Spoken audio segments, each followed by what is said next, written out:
Welcome back to Cooking with Jan. This is episode 25 and we're going to have a lot of fun today because we're going to be making peanut butter cookies, a great American tradition. Just like peanut butter sandwiches, which you make with spread peanut butter and jam, jelly, in my case strawberry preserves, peanut butter cookies are a cinch to make. They're just like chocolate chip cookies, which I made back in episode 9, and I will link to that recipe in the comments. Today's recipe we borrowed from the Cooking Foodie. It's a YouTube channel. I also used it for eggnog, so thanks to them. Let's do mise en place, that is, take stock of our ingredients. The secret to successful peanut butter cookies is, of course, peanut butter. And I have Skippy here, which I was able to get here in Germany thanks to Amazon. You don't normally find this in the store. Übrigens für meine deutschsprachigen Zuschauer, eine gute Erdnussbutter in deutschen Supermärkten ist schwer zu finden. Ich empfehle Jeff, falls man das finden kann, also J-E-F-F, blau. Also man braucht die cremige Version, nicht die knusprige Variante. Im Übrigen bitte nicht die Erdnussbutter nehmen oder kaufen vom Reformhaus, die schmeckt nicht. Okay, so we have 185 grams of peanut butter, of Skippy peanut butter as I mentioned. That's 2 cups. I'll have the imperial measurements down below in the comments as well.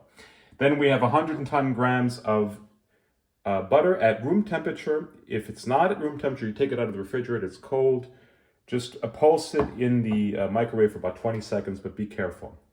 Then we have 250 grams of flour, soft flour, all-purpose flour, 1/2 teaspoon of salt, baking soda and baking powder. Then we have 1 egg, which will go along with the wet ingredients, that is the peanut butter and the butter itself. And then we have 100 grams each of white sugar and brown sugar.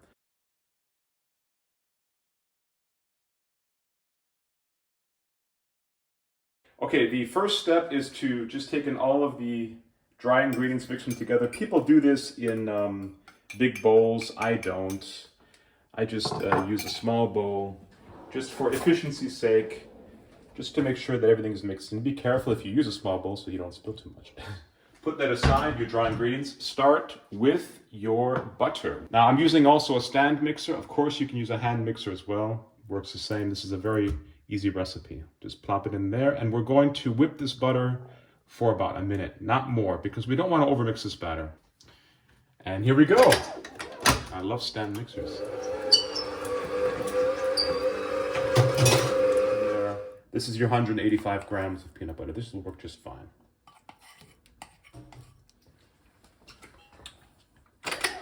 Just put it in for a spin, about 30 seconds or so.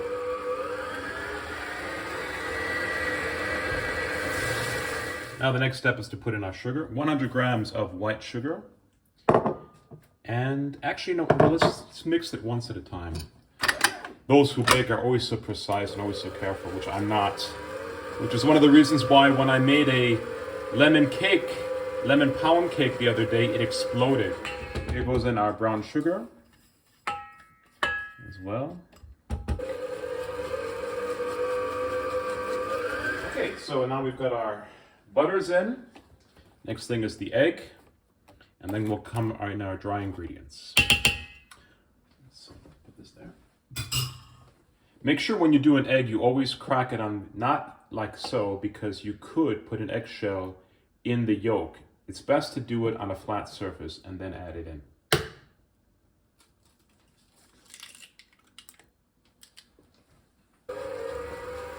And it's already just, the smell is just delicious. The peanut butter smell.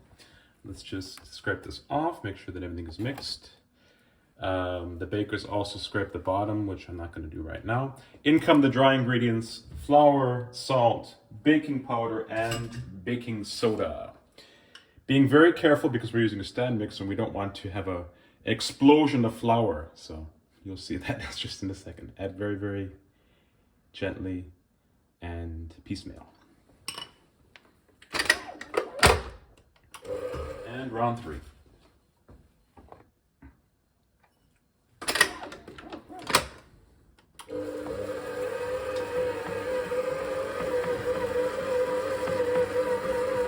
batter's done.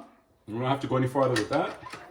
Actually, what's great about the peanut butter batter is that it also releases itself from both your mixing part as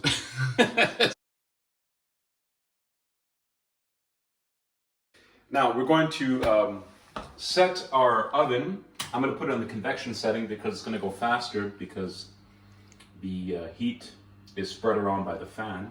Put it on 180 degrees Celsius, which I believe is 360 Fahrenheit. What you can do now with this really, really tasty peanut butter cookie batter is you could put it in the refrigerator for 30 minutes, thereby making the balls even a bit harder. But we're hungry, we'd like to try them, so we're going to make our balls right away. Yeah, the first thing you do is to wet your hands so that your dough does not stick to your hands, and you just make balls and you shape your cookies. So they're about this size. Pat them down like that. Okay, and the trademark for peanut butter cookies is a crisscross with a fork. Für meine deutschen Zuschauer braucht man eine Gabel, damit man dann die entsprechende Markierung machen kann, damit man weiß, es handelt sich jetzt hier um Erdnussbutter-Kekse. Also man macht sie dann so. Ich bin kein Künstler, insofern muss man ein bisschen aufpassen, weil sie sensibel sind, weil sie ein bisschen empfindlich sind. Aber so und so. Okay, we have more or less succeeded in marking them. Die Markierungen sind eigentlich schon sichtbar, glaube ich. In den Ofen für 8 bis 10 Minuten. For 8 to 10 minutes. After 10 minutes, we have to watch them. Okay, they've been in there for about 8 minutes. Perfect. And you don't want to go any farther with that. You don't want to burn them. They have to be golden brown. Okay.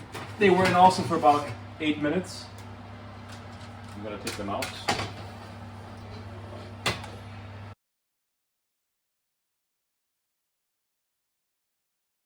Okay, it's time for my coffee, which I've just brewed, and to try one of these here.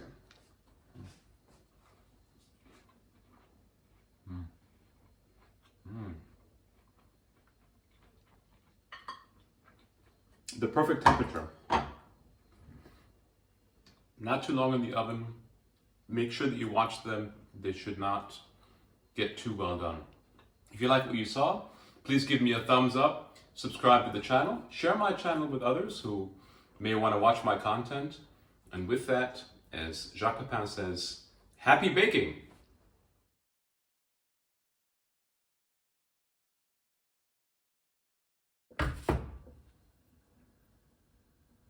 Da kannst du auch den Schaber nehmen. Ja, aber das musst du nicht zeigen. Pampe an. So, zeig mir noch eine. Deine Matschpampe und mein Premium. Ja? Und hier. Okay, zeig mir da der Technik noch was. Guck mal hier.